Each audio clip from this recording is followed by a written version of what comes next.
Hello and welcome. I'm Paterno Esmaquel and this is Rappler Talk. With us today is Elder Patrick Kearon, one of the most senior leaders of the Church of Jesus Christ of Latter-day Saints. We're going to talk about his 10-day trip to the Philippines and his church's emphasis on interreligious dialogue and religious freedom. Welcome to Rappler Talk, Elder Kearon. Thank you. Happy to be with you. Elder Kearon, first of all, we'd like to know more about the Church of Jesus Christ. What is a Church of Jesus Christ of Latter-day Saints? Our church believes in a loving God, in His Son Jesus Christ, who we believe came to atone for our sins and take His pains upon Him in accord with what He did in the Holy Land. And we believe that we can take that message to the world. We're aware that for a long time, your church was known as a Mormon church, right? That's correct. And the name of the church has always been the Church of Jesus Christ of Latter-day Saints. Mormon was a nickname. Mormon is an important prophet for us in our history. But calling us that, even calling ourselves that, was like referring to ourselves by a nickname.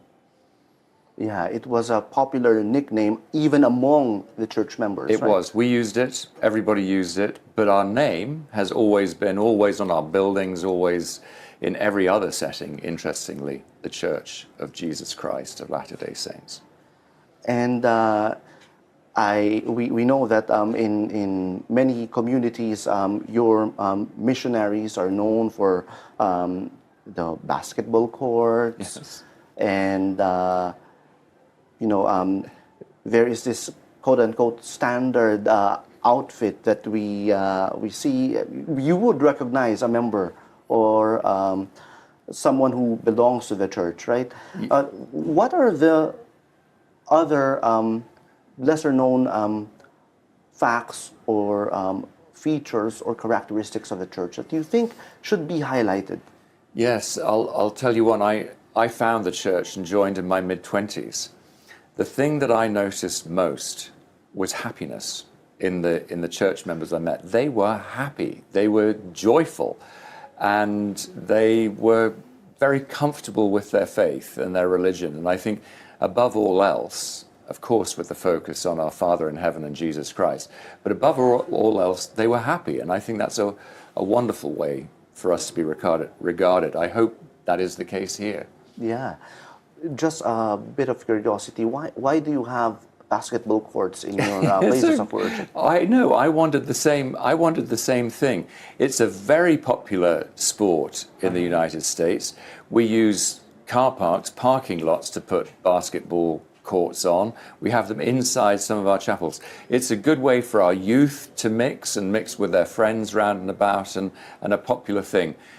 Perhaps a little odd in some cultures. But some places we put soccer pitches down in the same area. But the Philippines is a basketball-loving country. It's a basketball-loving country, and it works here. But Yes. we have it in many parts of the world. The other thing about the Church of Jesus Christ is your focus on building genealogical records, right? Yes, we do. Why do you do that? It's a wonderful part of our faith we believe that our family is eternal and that we're all connected in our families. So we want them to perform for them the same ordinances, for instance, baptism, that I could do for my grandfather vicariously. And this is an important part of our faith and an important practice for us. Can we break down that process? So when we say genealogical records, you have the family trees, right? Yes. And how far back can we trace the family trees using your records? It depends very much on where you're from. I'm half Irish, and my Irish records are really quite limited to about 150 years or something. But from records in other parts of the world that go further back, I can go back, I think, 6 generations in some. But there are places that go far further back in that. It just depends on what kind of records were kept. Some parts of the world, that's verbal records. And we even try to capture those where we can. And in the Philippines, you have the baptismal records. Yes, we do. We have those, and that's a wonderful, wonderful gift we have in the Philippines. So you collaborate with the Roman Catholic Church? Yes, we do. In collecting these baptismal records from the Spanish era? Yes. And you also help digitize. Yes, we do. We do a lot of this around the world for different faiths, for national archives in many different countries, and we digitize their records for them if they would like us to, and that's our gift to them. And so you digitize, and then you said something about ordinances. Yes. And what happens? What happens exactly? Why do you collect these records, and what is the ritual attached to it? Yes. If you would explain it to a non-member. Sure. For our records, for my ancestors, I perform ordinances in our temples. For instance, baptism, where I go on behalf of, say, my grandfather, and I'm baptized in a font in our temple as if in place of him. And we believe that he has passed on, and he can either accept that baptism if he likes, or not, if not so. And so this is the kind of ordinance we perform for our ancestors. He can accept it in the afterlife. In the afterlife. So I mean my grandfather if he's passed on. So that is why you collect the family tree records, and then there is a ritual in the church? Yes, for our ancestors. Mm-hmm. We can perform marriages for them as well. If they've been married, we have a ceremonial marriage ordinance as well. Mm-hmm. So how important is the family for the Church of Jesus Christ? It's paramount. It's second only to our love of God and Jesus Christ. Why? Because we believe that our families are eternal. We believe that we will be together forever as families. So this is the message that you brought with you on your new trip to the Philippines, right? This is an important message that I bring with me, that we take to the world. First and foremost is a loving God. Not all the world is blessed with an understanding of a loving God, and they struggle to understand that, many people. And second to that is his son Jesus Christ. And these are our first two messages. But then with that as the foundation, then yes, the idea, the belief in an eternal family is a beautiful, beautiful thing we share with others. Why did you decide to visit the Philippines again? Yes. This is your third visit. It's my third visit to the Philippines, and I would visit here more often than that if as and when I can, and I trust that I will. I'm new in my responsibilities, and I have a particular geographic focus for the Philippines, a responsibility, if you like. And so I'm coming to get an understanding of the country, the culture, and particularly our people and their needs, and our efforts in humanitarian work and other good causes, we trust. What were the highlights of your trip to the Philippines this time around? Highlights of this trip to the Philippines. Well, I'll start today. We went to an extraordinary village just an hour south of here, where they take care of severely disabled children and adults who suffer from things like cerebral palsy that limit their intellectual and mental development. And in this village, they care for over 600 of these individuals. And it was wonderful to go and celebrate the 200 or more people who look after these significantly challenged souls.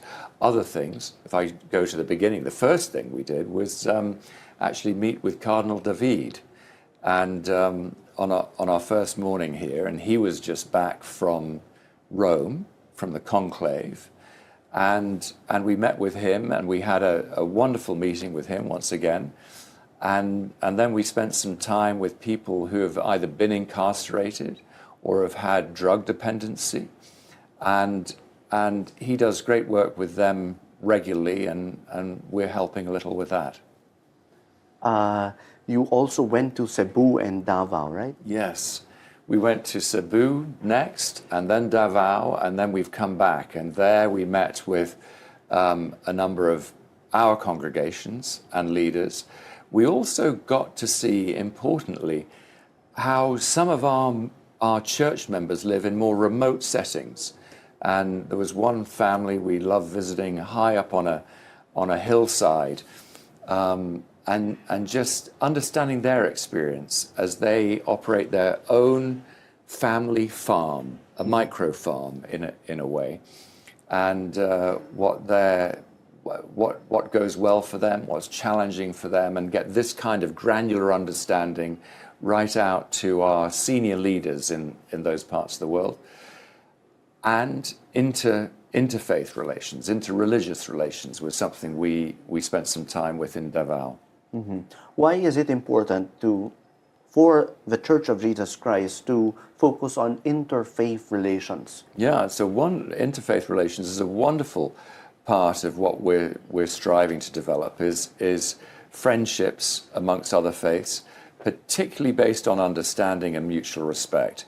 I've watched over, say, 30 years, interfaith relations develop from sometimes a tentative approach to, and looking perhaps focusing on our differences, to now where we celebrate our commonalities and our shared faith, and we come together, often in causes, but always with a desire to understand one another and to hear each other out and to build a sense of community together. Mm-hmm. What were the highlights of your emphasis on interfaith relations in this particular trip? How did you see it at play?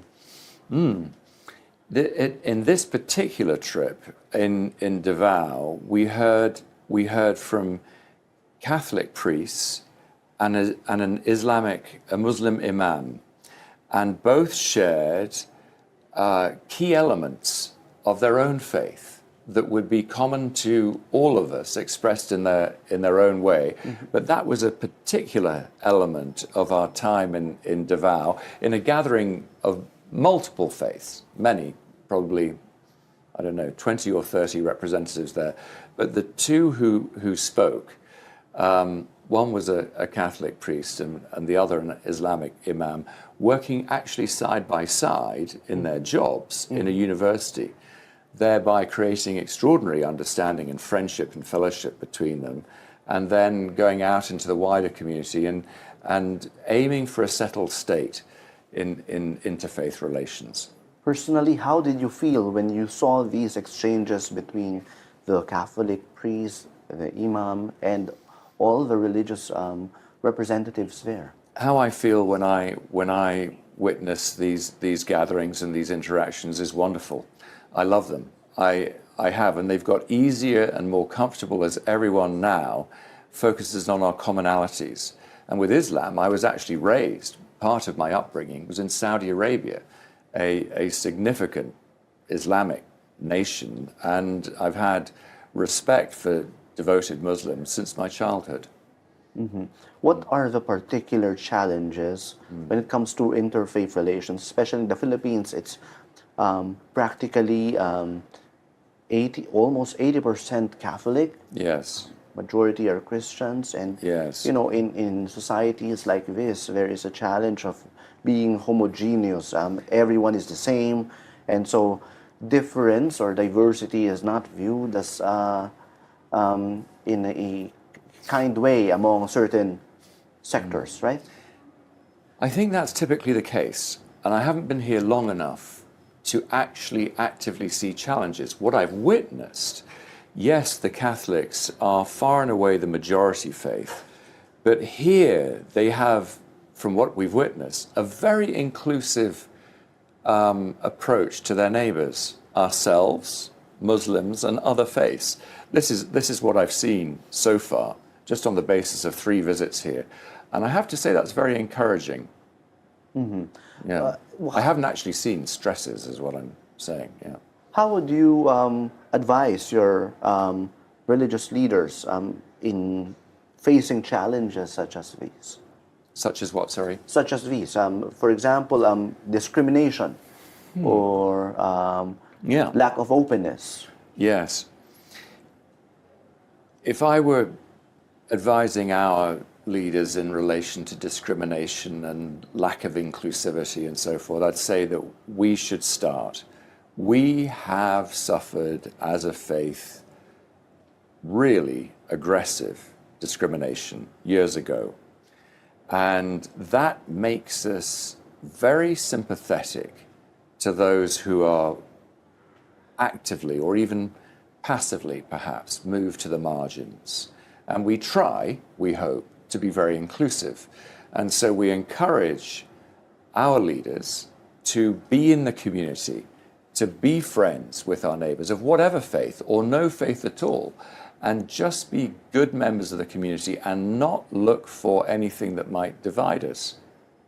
There is the perception that when people talk about interfaith dialogue, the priority, they would say that the agenda is to convert the non-believers to your faith.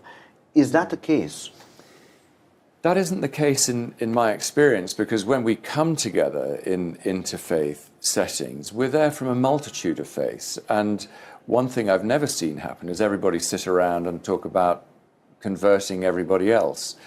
We may each enjoy and hope to help people find faith, but that I've never seen as a focus of interfaith relations. So in your case, let me ask you point blank, is the Church of Jesus Christ out to convert people who do not subscribe to your religious belief? Definitely. We believe we have something beautiful.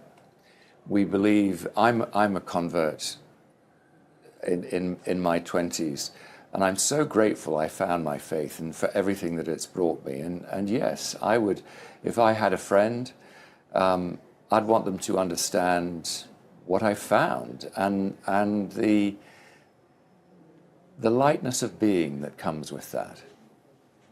In the case of people who might not be convinced to join the Church of Jesus Christ, how would you make sense of your relationship with them? I think in a setting where you have someone who has no faith, first I would understand what they do and don't believe. I'd ask them about a range of beliefs in their life that may or may not be connected to religion. And hopefully that would start a conversation. And of course, well, that's enough on that, I think. Yeah. So, in your meeting with Cardinal Pablo Virgilio David, what were the points of agreement that you reached between the two of you? Yes, this is my 3rd meeting with now Cardinal David, and what we tend to talk about are ways that we can help those on the margins together. People who are in some way deprived of freedom or resources or homes, this kind of thing. This is what we talk about together. And you saw that in person, right? When you went to the project of the Diocese of Caloocan. Yes, and he and the diocese are involved in wonderful things like this, helping people on the edges, literally on the margins.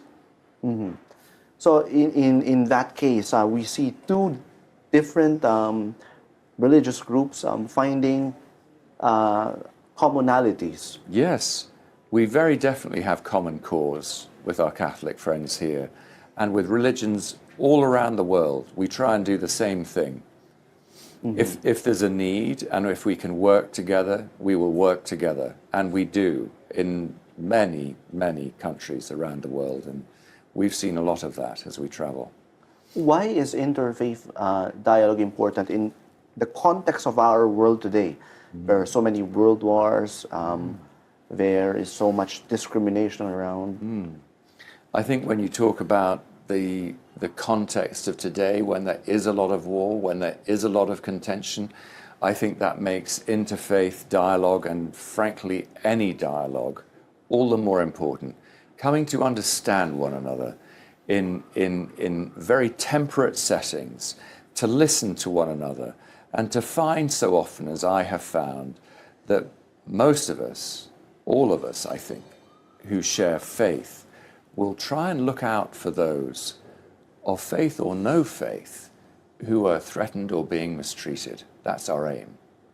Speaking of threats to people of faith or people of no faith, a few months back when you were here, you delivered a speech about religious freedom, and you said something very important. You said that religious freedom is the basis of many other freedoms. It is. Can you explain that to us? Religious freedom is a foundational freedom, and if you have religious freedom, it's an indicator of other freedoms. If there are forces that try to squash religious belief, it's an indicator that they will try and deprive other people of other freedoms. Equally, if you live in a society where there is religious freedom, it is very likely that you will find other freedom too. It seems to be an indicator that will indicate a tip one way or the other. And we're very grateful here in the Philippines that we enjoy unlimited religious freedom. Unlimited? Yes. How can you say that it was unlimited? What were the criteria that you used to? Yeah, I'd have to. Or relatively, it's relatively more open. Yes, that's what I mean. It's an open. This is an open society when it comes to, in a wonderful way, when it comes to religious faith. Especially for the Church of Jesus Christ. The Church of Jesus Christ is... Yes, for our church, but as far as I can observe, for any faith here. I think there's a willingness to be open and an ease with different religious beliefs here. Well, because your church is also open to a lot of Filipinos, even if they do not belong to your church, right? Absolutely. Your basketball courts are open to they Filipinos. and our churches are open to Filipinos and anybody else on earth. Yes, and anyone can go to Family Search, right? And yes. If you want to research your family, we make the records that we pull together and digitize available to everybody at no cost. And can we also go to your temples and you can come to our research? Yes, you can come to our temples prior to them being dedicated.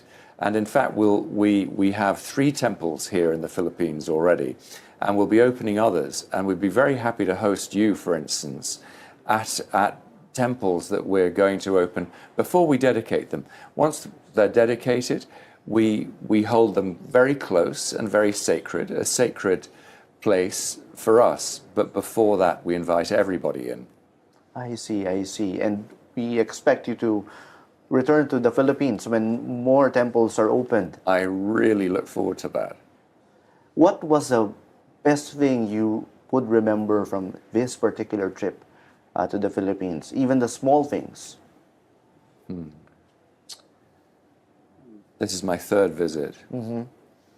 The thing that I take away, that we take away every time, is the kindness, the decency, the dignity of the people.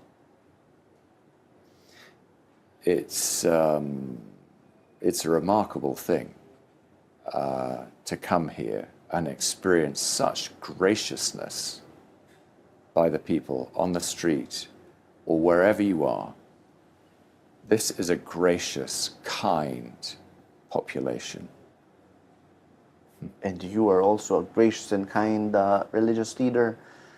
Thank you for visiting the Philippines and showing your kindness as well to Filipinos. That's a blessing, any interaction with them. Thank you. What would be your message to our Filipino audience now as you cap your third trip to the Philippines? My message to a Filipino audience is thank you. Thank you for the beautiful experience you extend to any visitor here, the kindness, the generosity of spirit, the warmth, the greetings, the welcome. This is a beautiful thing, and thank you for that. And you spoke in Cebuano during your trip to Cebu, right? At the start. Next time. I think you said thank you as well. Oh, I think the word that you said was thank you or good morning, but it wasn't. It probably wasn't a very good rendition, I shouldn't have thought, but yes, I made an effort. Oh yeah, and Filipinos appreciate those things. Yeah, thank and you. many other things that you do for the country. Thank you very much, Elder Kearon, Thank for this you. interview. Thank you. Very grateful. That was Elder Patrick Kearon of the Church of Jesus Christ of Latter-day Saints. I'm Paterno Esmaquel. Thank you for joining us.